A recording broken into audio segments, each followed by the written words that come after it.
So we've seen this increase. A lot of people very fearful of snakes. What do we do if we see one?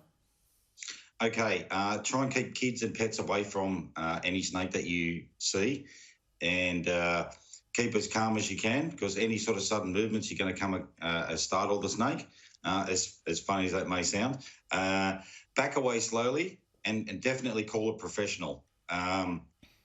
If you don't interfere with that snake in any particular way, 85% people are bitten trying to catch or trying to kill snakes. So if you don't do one of those two things, you reduce your chances of anything going wrong by 85%. So if you can try and avoid any sort of confrontation with that snake, that'll try and take an escape route if it can. Yeah, we're just seeing on screen that snake running up somebody's leg. Great advice, but what happens if perhaps you accidentally tread on one, or if they're in a room and you're just freaked out, basically? Okay, if it's in a room and it's in your house, you can always close the door and put a wet towel is my suggestion there, because there is a bit of weight with that towel across the door, so it can't get out. Contact a professional snake catcher. Someone will come out and help you. If you encounter one and you tread on one and there is a bite, so I say if there's a bite, a scratch, or you're not sure, pressure and immobilization is the technique these days with a compression bandage. Try and keep the patient as still as possible.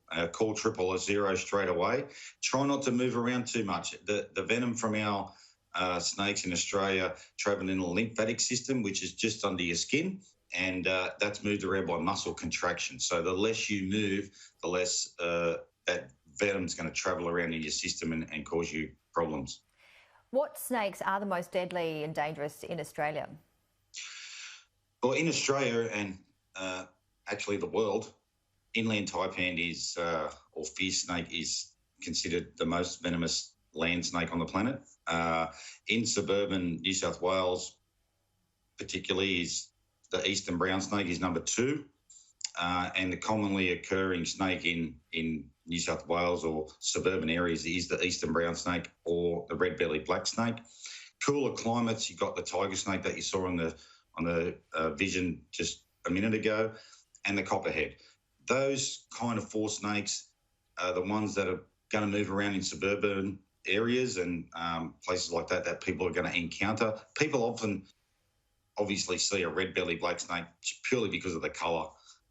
Eastern brown snakes can vary quite remarkably in colour. So identification, if you come across a snake and you can take a quick photo, most people have got their phones on there these days on themselves. So if you can take a quick photo, contact a professional snake catcher. We'll ID the snake for you and let you know if it's either something to worry about or not necessarily, because we get calls for blue-tongued lizards that are thought to be snakes as well, and they have 4 legs and a blue tongue. So there is a little bit of that identification situation going on. But like I say, if you just back away slowly and you don't get in the personal space of that snake and you can just give it room to move on, then it generally will.